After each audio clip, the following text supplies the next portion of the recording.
Pastor, o que a igreja dos últimos dias tem a ver com o livro de Tiago? Se você não sabe, o livro de Tiago, ele é um guia prático da vivência e das ações do ser humano. Então, antes de falar sobre o controlar a língua, antes de falar sobre a sabedoria no lar, antes de falar sobre fé e obras, eu quero te explicar e introduzir esse assunto, te explicando e deixando muito claro no teu coração, de que a igreja dos últimos dias é a igreja que obedece. Agora quase ninguém dá amém, né? Porque quando a gente fala de obediência, é algo que fere o nosso coração muitas das vezes. Quando a gente fala de ser obediente, está falando de se submeter à autoridade de algo ou alguém. E gente, isso não é fácil.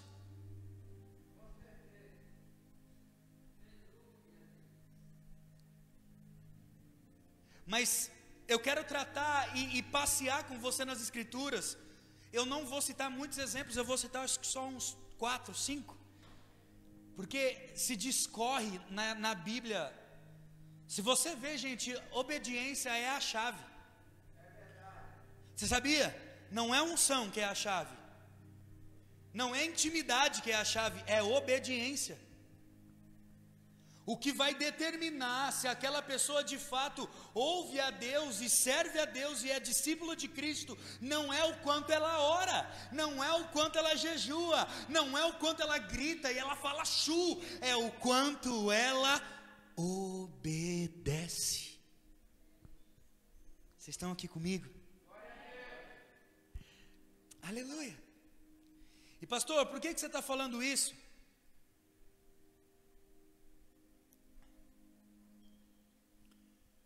Porque nós sabemos que o fim dos tempos, que está chegando. Vocês têm essa mesma impressão que eu, gente, ou não? O negócio está virado no giraia, não é verdade? Você não sabe mais quando você vai poder mandar teu filho para a escola. Você não sabe mais se amanhã você vai ter serviço. Você não sabe se amanhã a igreja vai poder estar aberta. Então nós ainda não entramos em uma perseguição, nós não entramos em uma tribulação, mas eu acredito que os nossos pezinhos estão sendo colocados nesse lugar de fim dos tempos. E a gente sabe que com os fins dos tempos, a perseguição à igreja vem também. E queridos, nesse período de perseguição, nesse período de tribulação, deixa eu te falar, muitas das vezes o que vai te manter vivo, no Senhor, né? Porque às vezes você vai ter que morrer. O que vai te manter servindo a Cristo, o que vai manter o teu coração no lugar certo, não é só o quanto você ora, não é só o quanto você lê e o quanto você se alimenta, mas principalmente num período de tribulação, num período de dificuldade, o que vai determinar é o quanto você consegue obedecer. Sabe por quê? Porque o período de tribulação, ele faz parte da igreja. O período de luta faz parte da igreja. Eu estou fazendo um pose agora, tá? Para pregar, para tirar foto, ficar bonito.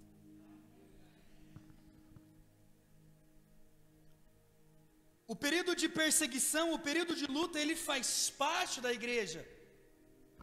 Só que eu quero trazer com você o entendimento, e talvez você não parou para perceber isso, mas em todo o período que a igreja foi perseguida nas escrituras, foi o período onde a igreja mais cresceu.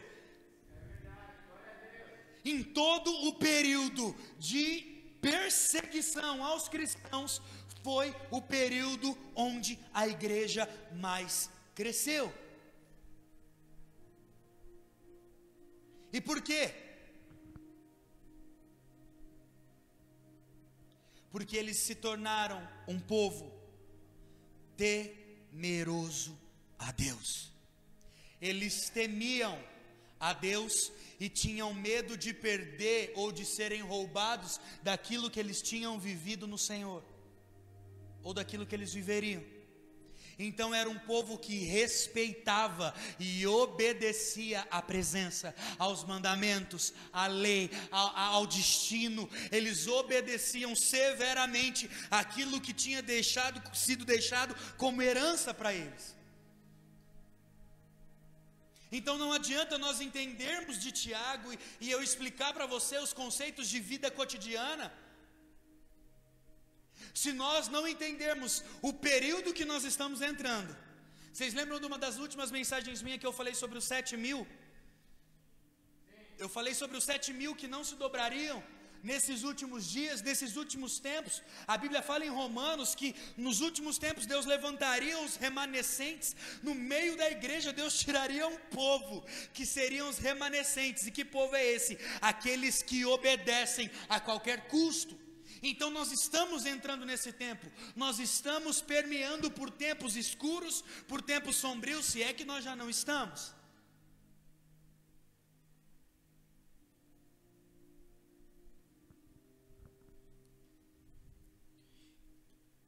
E o que vai fazer você avançar nesses dias, não é só o quanto você ora, mas é o quanto você consegue pôr em prática a tua oração. Não é o quanto você lê, é o quanto você consegue pôr em prática aquilo que você leu. E eu quero te dar alguns exemplos hoje de obediência, de desobediência, e passear com você rapidinho nas Escrituras. Primeiro nós precisamos entender que o significado de obediência é submissão completa, sujeição. Ô, coisa difícil, né?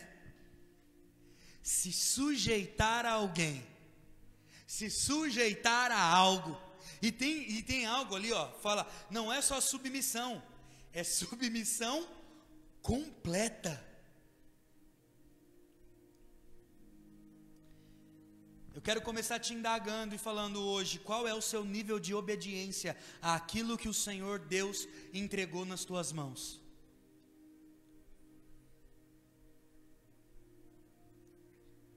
O que você tem feito com aquilo que Deus derramou nas tuas mãos? O quanto você tem obedecido dentro daquilo que Deus já falou para você? Porque deixa eu te falar, o primeiro ponto que eu quero abordar com você é que não existe obediência pela metade. Ou você é obediente ou você não é.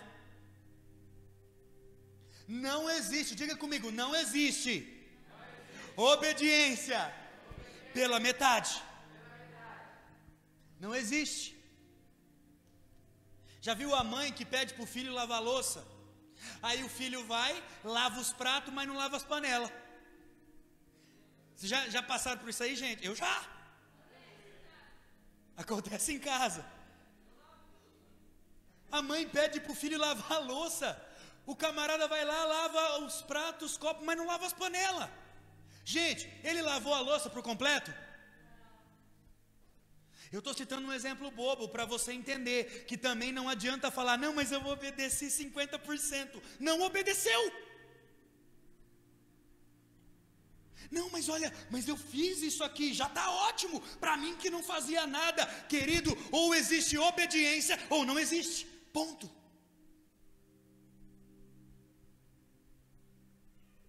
Vocês estão felizes ainda? Aleluia. E para começar esse ponto eu quero ler com você em 1 Samuel capítulo 15, o verso 22.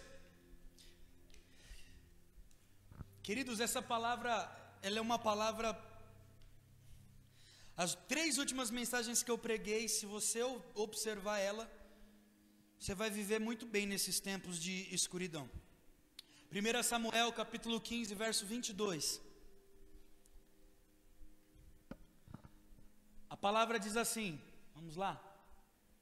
Porém Samuel disse, será que o Senhor tem mais prazer em holocaustos e sacrifícios do que no obedecer a sua palavra? Eis que o obedecer é melhor do que sacrificar, e o ouvir é melhor do que a gordura dos carneiros. Deixa aberto, pastor. Deixa eu te explicar o contexto, porque talvez você conheça o verso, mas não conhece o contexto. Saul era o rei, Samuel era o profeta. Eles saem à batalha, e o direcionamento de Deus para Saul é: você não vai poupar ninguém, você vai matar todo mundo. Naquela época podia. Eu acho que eu queria viver naquela época, gente. Olho por olho, dente por dente, qualquer coisa você já dava uma facada, estava tudo certo. Ou tomaram uma facada, deu os dois lados. Mas entenda uma coisa, o que aconteceu? Saul foi para a batalha, Saul venceu a batalha, mas Saul não completou a batalha. Como assim? Porque a palavra de Deus era: você vai matar todo mundo, você não vai poupar ninguém. E Saul agora poupa o rei e a família. E sabe qual é a coisa? Saul entende que está errado. Aí sabe o que ele vai fazer? Holocaustos. Aí agora ele começa a sacrificar animais para Deus. Uma coisa que naquela época nem cabia a ele, cabia somente ao profeta. E aí quando Samuel chega nele e fala assim: Saul, você vai perecer, o Senhor não se agrada mais de ti, será tirado a tua autoridade. Saul fala assim: mas como assim? Eu ofereci sacrifício. E aí então Samuel responde: será que o Senhor tem mais prazer nos holocaustos e sacrifício do que no obedecer a sua palavra? Deixa eu te falar uma coisa, preste atenção, não adianta você jejuar 5 vezes por semana, não adianta você orar 5 horas por dia, se você não consegue ser obediente àquilo que Deus está falando.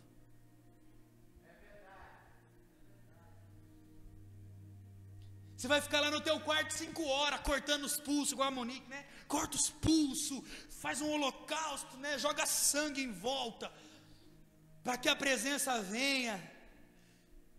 Você vai fazer tudo isso, o Senhor vai estar olhando lá de cima e falando: tudo que eu queria era um coração obediente. Pastor, então isso anula o jejum, isso anula a oração? Pelo contrário, o que eu estou te explicando é que o teu jejum e a tua oração tem que vir caminhada ou acompanhada de obediência. Você sabia? Porque se você não fizer isso, você é pior que os descrentes. Porque os descrentes não têm entendimento disso, o ímpio não tem entendimento disso. Você tem. Você conhece as Escrituras.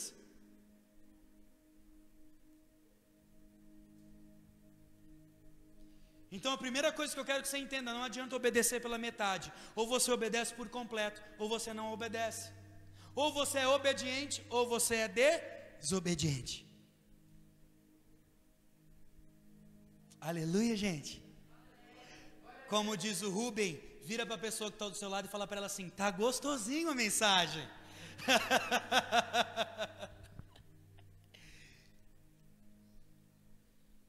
Então a gente parte do ponto que fazer pela metade não é obedecer.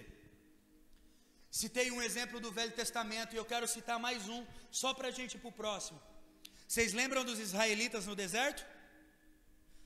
O povo é tirado do Egito, vai para o deserto, e aí eles começam a peregrinar, e eles ficam quanto tempo no deserto? 40 anos, mas era uma viagem de 11, 12 dias, gente. Por que o povo fica 40 anos numa viagem que era para durar 11, 12 dias? Por causa da desobediência. Deixa eu te falar uma coisa. Você consegue perceber o quanto a tua vida está travada? O quanto a tua vida está atrasada? E você fica se perguntando: mas meu Deus, por que eu não rompo? Meu Deus, por que não desanda as coisas, né, para o lado bom? Meu Deus, por que as coisas não desabrocham? É porque talvez você tenha orado demais, mas obedecido de menos. É porque talvez você tenha chorado demais no teu quarto, mas obedecido de menos. E isso faz com que você ande em círculos. Porque tudo aquilo que você recebe no lugar secreto, tudo aquilo que você lê, tudo aquilo que você ora, quando chega a oportunidade de ser testado, você é reprovado. Eu sou reprovado.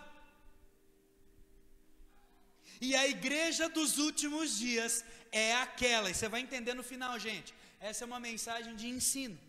Então no final você vai entender as coisas. Então vamos partir daqui. Não adianta você obedecer pela metade. Não adianta você orar, ler, ser a pessoa que mais sabe de Bíblia, se na hora que o teu caráter precisa ser provado, se na hora que a tua submissão precisa ser provada, você não é aprovado. E agora eu quero pular para o Novo Testamento, porque às vezes você pode falar, Rafa, esse é um contexto de homens, né? Não é um contexto divino, embora aqui existe um princípio, mas agora eu quero falar daquele que é divino e veio para a terra, que se chama Jesus. Jesus viveu a sua vida inteira obedecendo ao Pai, não é verdade? Tanto é que num dia, quando ele está num casamento, a mãe e os irmãos estão lá fora, o pessoal chega e fala assim, Jesus, tua mãe e teus irmãos estão lá dentro. Ele olha assim, mas quem que é minha mãe e quem é meus irmãos? E aí ele fala assim, a minha mãe e os meus irmãos são aqueles que fazem a vontade do meu Pai. Jesus está falando de homens e mulheres que obedecem à vontade do Pai, mas até aqui, a obediência de Jesus não tinha sido testada.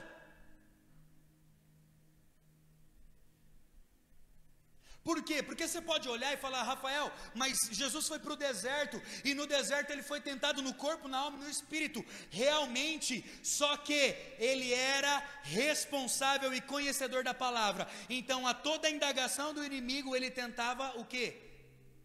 Afligir o Senhor na palavra, e o Senhor respondia com a palavra. Só que aqui não era o teste de obediência de Jesus, porque Jesus sabia que ele ia passar por isso, que o diabo ia tentar ele.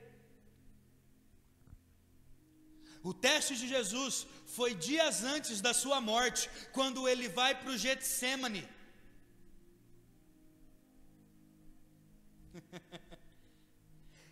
E aí no Getsêmani, para mim é a passagem que mais revela a humanidade de Jesus. Por quê, pastor? Porque é no Getsêmani que Jesus está com os joelhos dobrados e fala assim, ô Pai, passa de mim esse cálice. É no Getsêmani que eu consigo olhar para Jesus e eu falo, cara, como ele era humano. E eu quero ler com você Mateus capítulo 26, o verso 42.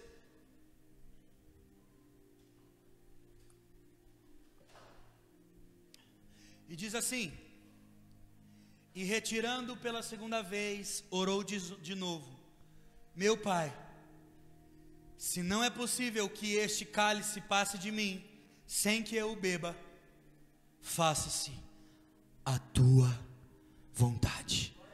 E eu quero ler na versão da Bíblia Viva em português. Eu não gosto muito da Bíblia Viva, mas essa parte eu gostei. Que diz assim, outra vez ele os deixou e foi orar. 2 pontos, para quem gosta, abre aspas. Isso é maravilhoso. Gente, nós temos que, né, enfim. Meu Pai, se este cálice não puder ser tirado de mim, então cumpra-se a sua vontade. O segundo ponto que eu quero abordar com você é que obedecer é morrer para si.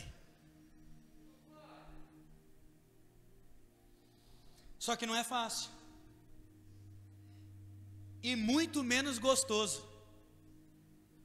Se o próprio Jesus, no Getsêmani, ora pedindo para que Deus passe dele o cálice, o que dirá de nós?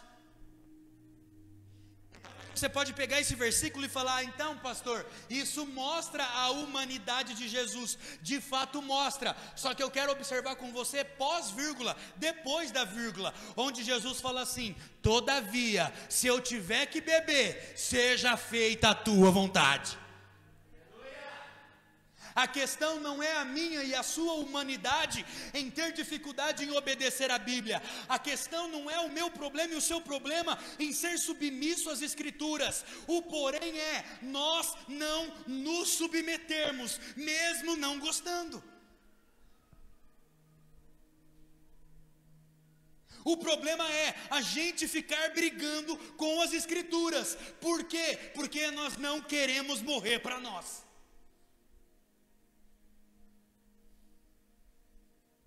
Então entenda, obedecer é você morrer para si, é matar o seu ego, é matar aquilo, não, porque essa é a minha verdade, querido, a minha e a sua verdade se encerra nas Escrituras. Eu e a pastora, a gente tem um lema muito bom lá em casa e privou a gente de muitas brigas. Na nossa casa não existe quem é certo e quem é errado, existe o que a Bíblia diz, ponto. Gente, isso blinda a gente de tanta coisa desnecessária. Porque a gente olha um para o outro e fala, o que a Bíblia diz? Aí acabou, com a Bíblia não tem como brigar, gente. Se você quiser brigar com a Bíblia, isso só vai mostrar o nível de desobediente que eu e você somos. Aleluia! Glória a Deus! Vamos lá. Como se não bastasse não poder fazer pela metade, não poder permitir que a minha carne grite, eu ter que morrer por mim mesmo.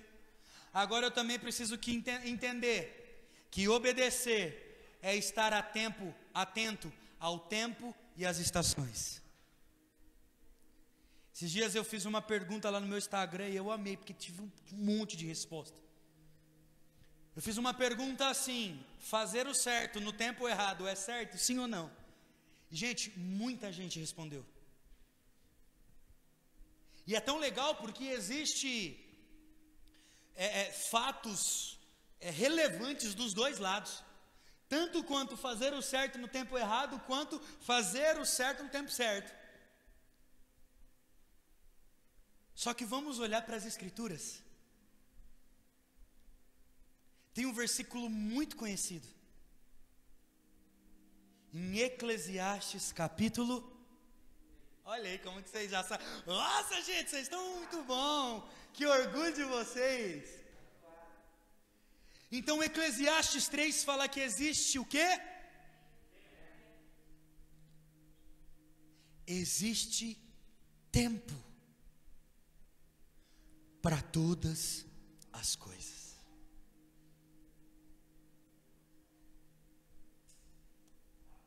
E aquilo que você faz do jeito certo, no tempo errado, pode se tornar maldição.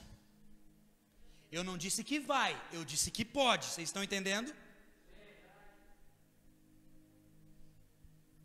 Aquilo, gente, não briga comigo, eu estou lendo a Bíblia. Se você quiser, treta com a Bíblia, briga com a Bíblia. Não vem brigar comigo. Ai, o pastor isso, o pastor aquilo. Eu não, eu só estou lendo a Escritura aqui. Não joga o BO para mim, joga o BO para Deus. Só que, o que eu sempre falo, é melhor ouvir de mim que se você agiu no tempo errado do que ouvir de Deus. Porque ouvir de Deus, gente, é muito mais doloroso.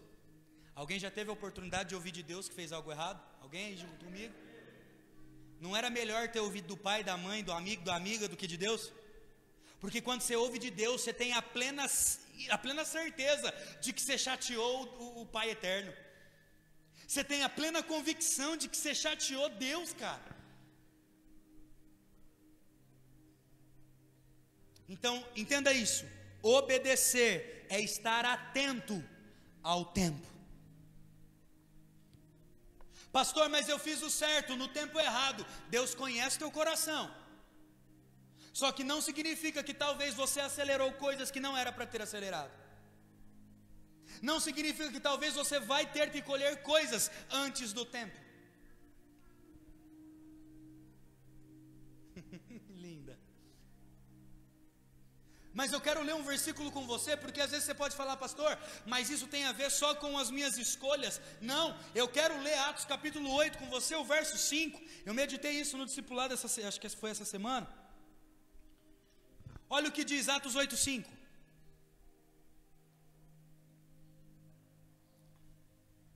E indo Filipe para a cidade de Samaria, ali lhes anunciava o Cristo.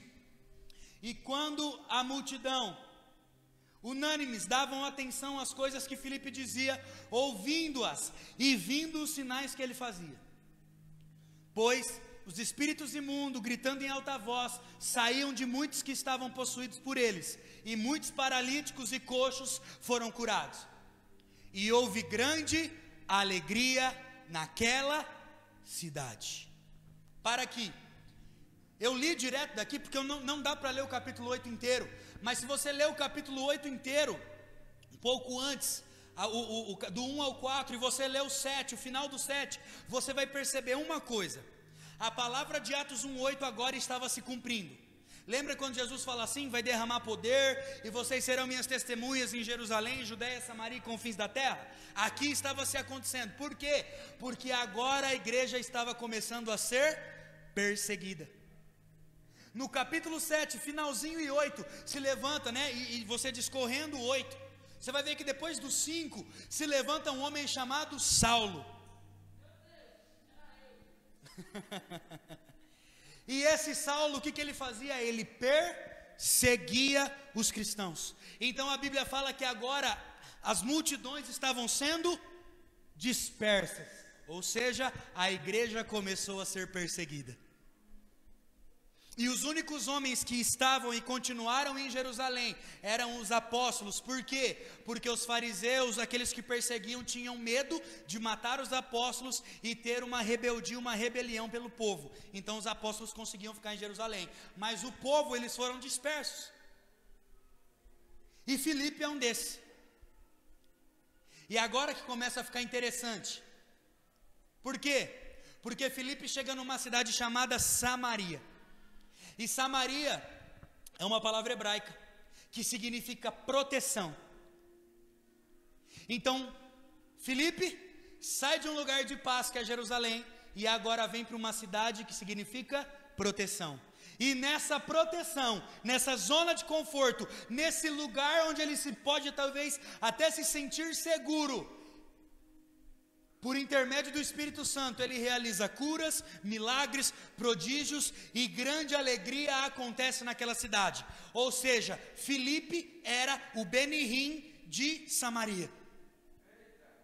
Vocês chegaram a pegar a época do Benihim, gente? Passava o paletó assim, e nós, né? Alguém chegou a pegar a época do Danduque aqui? Ah, o Giovanni pegou o Danduque. Um velhinho.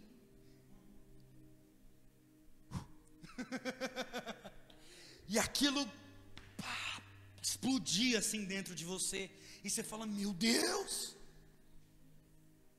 Então Filipe era um desses caras em Samaria. Ele podia olhar para a situação dele e falar: meu Deus, eu estou no centro da vontade de Deus. Talvez é você isso, você hoje. Não, eu estou no centro da vontade de Deus. A gente fala isso com maior, porque eu estou no centro da vontade de Deus, porque eu tenho o discernimento dos tempos, porque eu consigo saber aonde eu estou. Ok, mas era onde você deveria estar?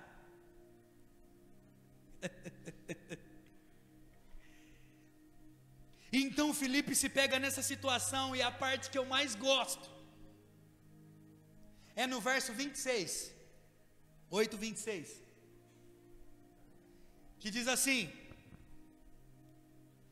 e um anjo do Senhor disse a Filipe: levante-se e vai para o sul, no caminho que desce de Jerusalém a Gaza, este se acha um deserto. Filipe se levantou e foi. Ponto final. Existe contestação de Filipe para o direcionamento de Deus, gente? Agora pensa comigo, Filipe estava vivendo um avivamento, cara. Filipe ministerialmente estava no melhor momento da sua vida. Jesus olha para ele através de um anjo e fala assim: olha, você vai para o deserto. É a mesma coisa de você estar lá com o teu CD gravado, e aí o Senhor falou assim para você: você não vai lançar agora. Imagina isso. Imagina você estar falando assim, não, agora eu estou no melhor, vou fazer. O Senhor fala assim, vai para o deserto. Mas a parte mais incrível não é essa. A parte mais incrível é que fala assim, Filipe se levantou e foi. Filipe não brigou com o anjo. Filipe não discutiu com o anjo. Filipe não foi buscar base bíblica para tretar com o anjo. Filipe simplesmente foi. Gente, eu não sei se para você isso acontece, mas isso revela o meu coração. Porque muitas das vezes Deus fala algo para mim, eu quero saber o porquê, quando, onde, como.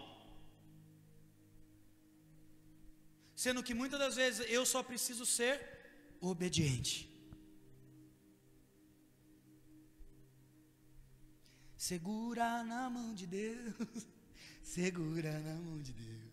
Só segura e vai. Se o Senhor está te dando um direcionamento, oh meu Deus do céu, para de querer ser profundo na onde a Bíblia é rasa, e para de querer ser raso na onde a Bíblia é profunda. Muitas das vezes a gente quer espiritualizar, aprofundar um negócio que é simplesmente obediência. Não, qual que é a rema, o logos, a revelação, qual que é a interpretação do grego, do hebraico, que o Senhor está falando assim, obedece, ponto.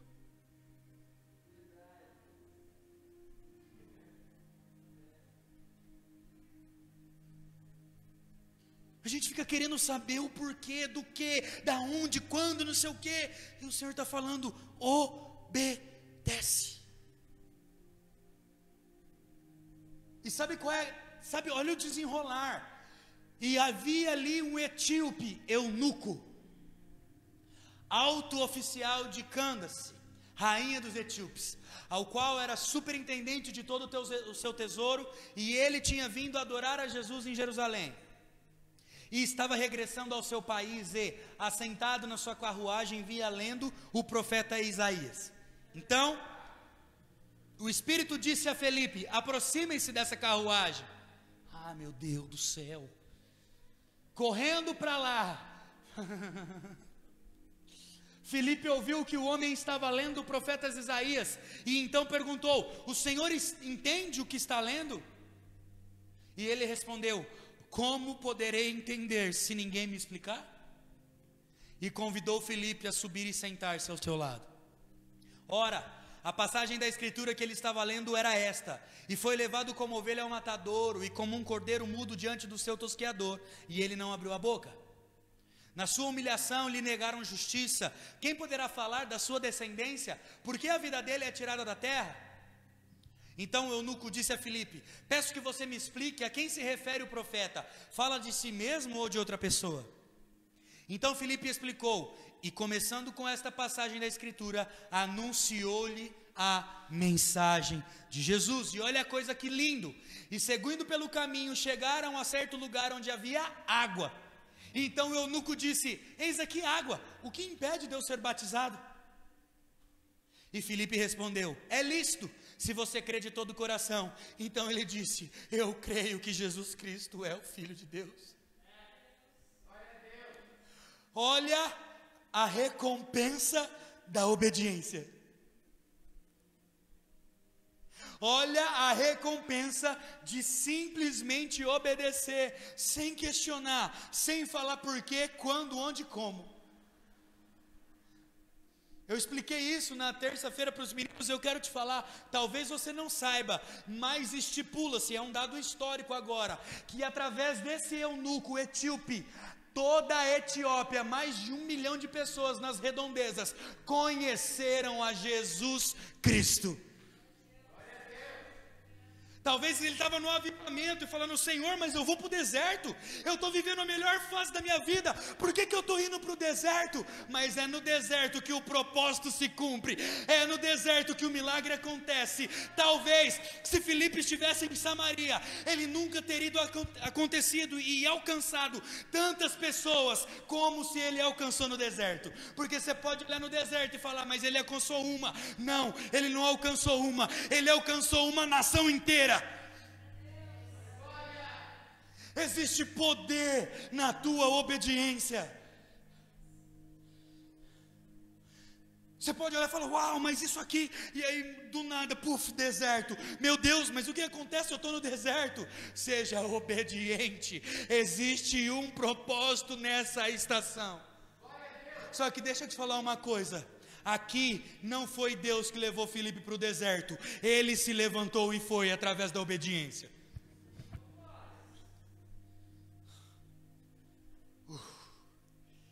Meu Deus, cara.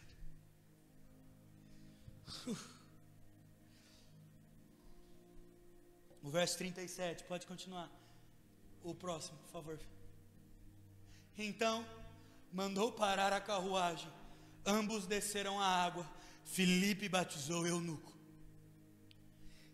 Quando saíram da água, o Espírito do Senhor arrebatou Filipe. E o eunuco não o viu mais. E este foi seguindo o seu caminho, cheio de alegria. Por favor, preste atenção nisso. A palavra do Senhor diz que a cidade de Samaria, através dos milagres de Filipe, era cheia de alegria. Agora Filipe vai para o deserto, em obediência, batiza aquele homem, e aquele homem sai cheio de... Não importa o lugar onde você está, se você é obediente, você vai conseguir transmitir a alegria do céu para aquele povo. Pastor, por que eu não consigo mudar minha casa? Por que eu não consigo mudar os meus amigos? Por que ninguém consegue enxergar Jesus em mim? Porque você não consegue ser obediente.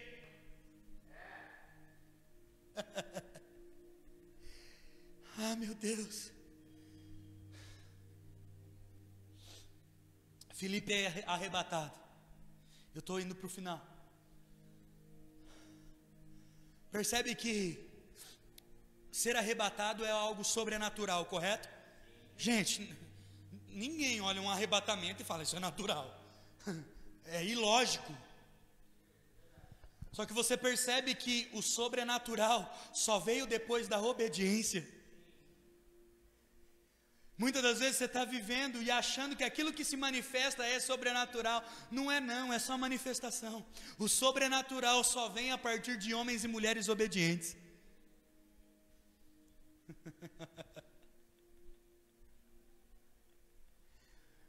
Diga assim comigo: para eu viver o sobrenatural, eu preciso de obediência.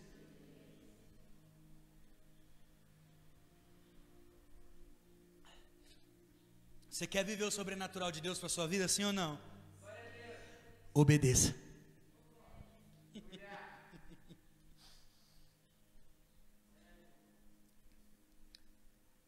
Passamos por Velho Testamento, caminhamos por Jesus, chegamos na igreja, e agora eu quero finalizar falando da continuação dessa igreja e do fim dos tempos. Por quê? Porque afinal eu estou falando da igreja dos últimos dias. Eu quero ler com você o livro de Tiago, capítulo 1, verso 22. Talvez não tenha ali, mas eu vou ler nas duas versões. Tiago capítulo 1, verso 22.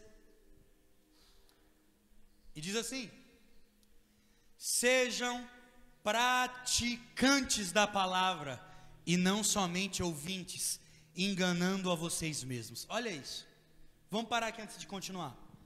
A Bíblia está falando: seja praticante e não só ouvinte.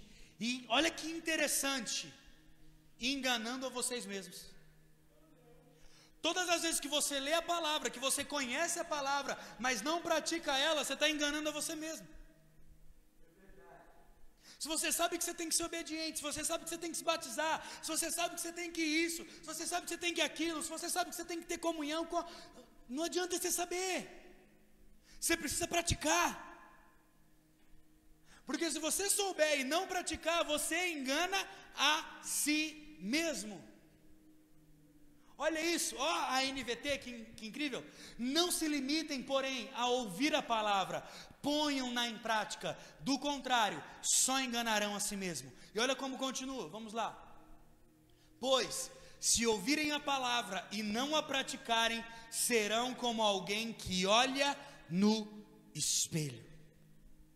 Vê a si mesmo, mas assim que se afasta, esquece de como era a sua aparência. Talvez você não se vê no espelho todos os dias, mas você sabe como você é, não é verdade? A Bíblia está fazendo essa comparação, e eu acho muito incrível as comparações que são feitas na Bíblia. Porque a Bíblia está comparando eu e você, como uma pessoa que se vê no espelho, e depois de se ver, se esquece de quem era. Ela está comparando esse tipo de pessoa àquela pessoa que conhece as Escrituras, mas não pratica. E é praticante aqui, se você clicar lá na palavra praticante, ela significa alguém que obedece ou cumpre alguma lei. Então a Bíblia está falando assim: você torne-se, pois, obediente à palavra e não somente ouvinte. Está conseguindo agora entender para onde eu quero caminhar? Porque se nós ficarmos de chu em chu, de poder em poder, de revelação em revelação, mas nunca colocarmos em prática, nunca obedecermos a palavra, queridos, nós nunca vamos alcançar aquilo que o Senhor quer de nós. E deixa eu te falar mais, nos últimos dias, se nós não formos praticantes, o mundo vai engolir a gente.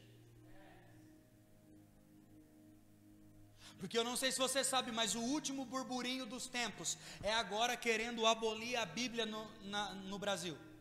Porque eles alegam que a Bíblia é homofóbica.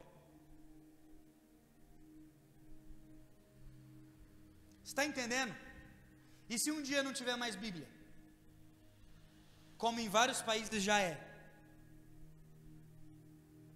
E se um dia não tiver a Bíblia, gente?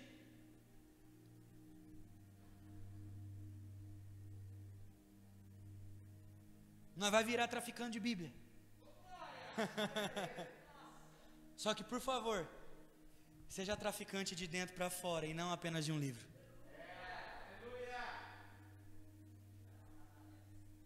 Ah, eu quero morrer pelo Evangelho. Tá, morre pelas causas certas. Morre do jeito certo. Não adianta nós lermos as Escrituras e não carregarmos elas nas nossas ações. A Bíblia aqui está falando de ação. E nos últimos dias,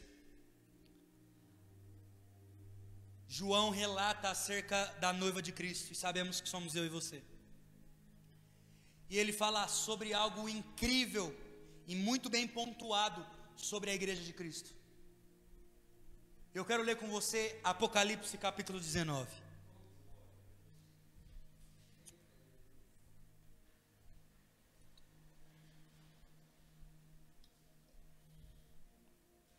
Apocalipse 19, 7.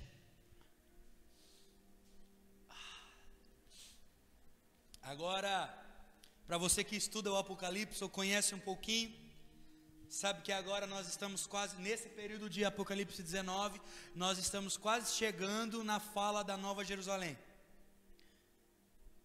Mas olha o que João escreve: alegremo-nos, exultemo-nos, e a Ele demos glória, pois chegou a hora do casamento. Oh meu Deus! Chegou a hora do casamento do Cordeiro, e a sua noiva já se preparou. E olha isso, ela recebeu um vestido do linho mais fino, puro e branco.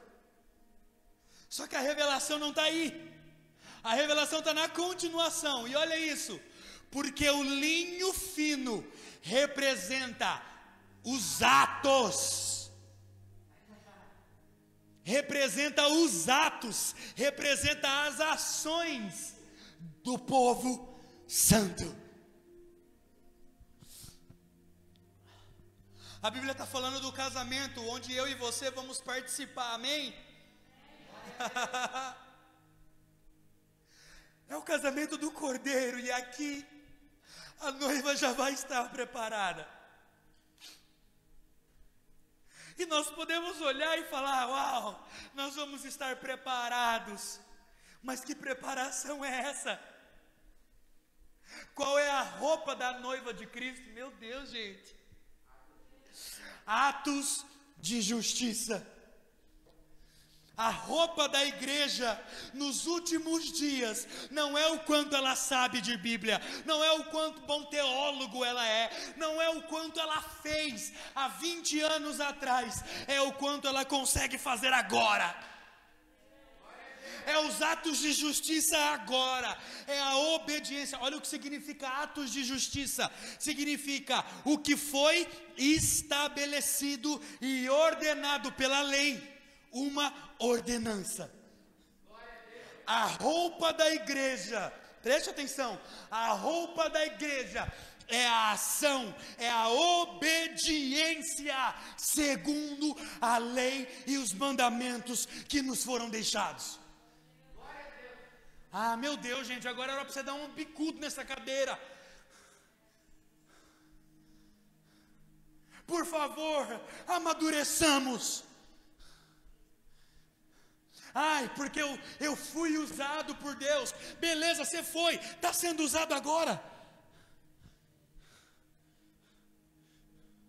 Não, porque olha, eu já obedeci. Obedeceu pela metade, qual é a razão então? Porque ou você obedece ou você não obedece. É a obediência. Deixa eu traduzir para você. O linho fino, a vestimenta da igreja dos últimos dias é a obediência.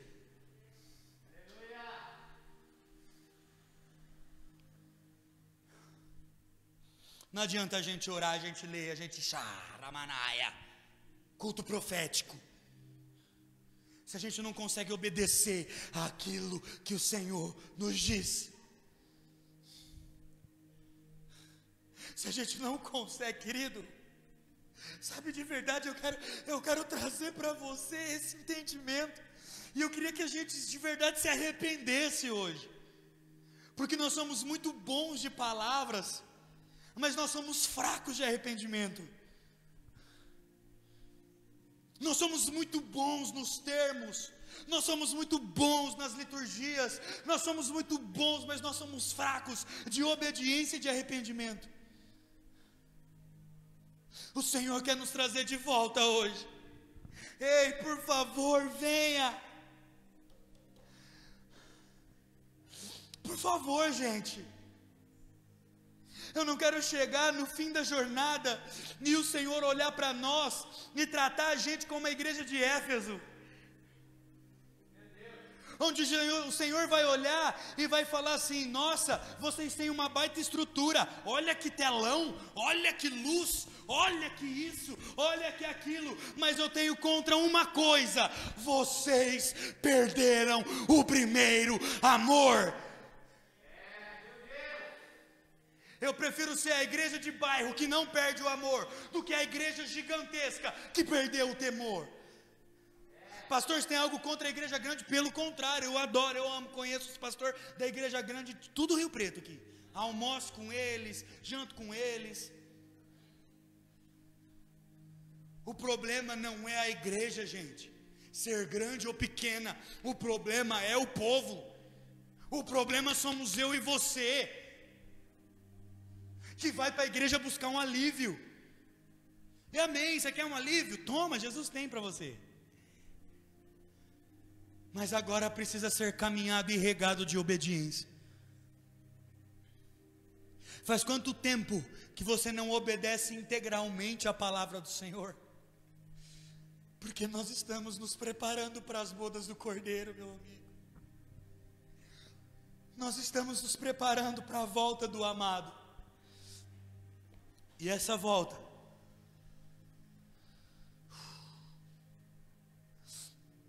vai apresentar a igreja com roupas de linho fino, que é uma noiva obediente. E nesse tempo obscuro que nós estamos passando, entenda como uma ótima oportunidade para você começar a praticar a obediência. Volte às práticas das primeiras obras. Você sabia que a carta às 7 igrejas não são 7 cartas, né? É uma carta às 7 igrejas.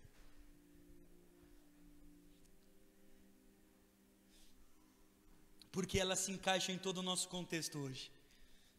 Algumas perderam o amor, outras perderam o temor, outras existem falsos profetas, homens e mulheres abusadores. Mas eu creio, gente, de todo o coração, que nós talvez não seremos e talvez nunca seremos a igreja perfeita. Talvez Jesus nunca vai olhar para nós e falar: vocês são a igreja perfeita. Mas Ele vai olhar para nós e vai falar assim: vocês foram a igreja obediente. E isso para mim é o que basta.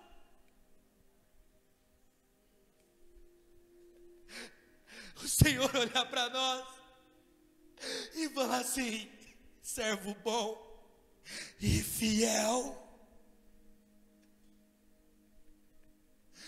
vocês me obedeceram até o fim da jornada.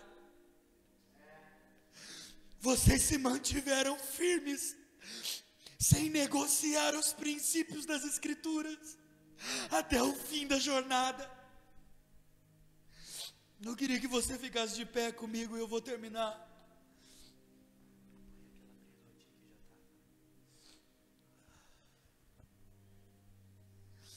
E para você martelar na sua casa, eu coloquei uma frase que diz assim: a obediência é a evolução do sacrifício. Talvez você fique sacrificando, porque não consegue ser obediente. A obediência é a evolução do sacrifício, e o amor é a evolução da obediência. Eu queria que a gente orasse nessa manhã. Eu queria que a gente pedisse perdão para Deus, porque nós somos muito bons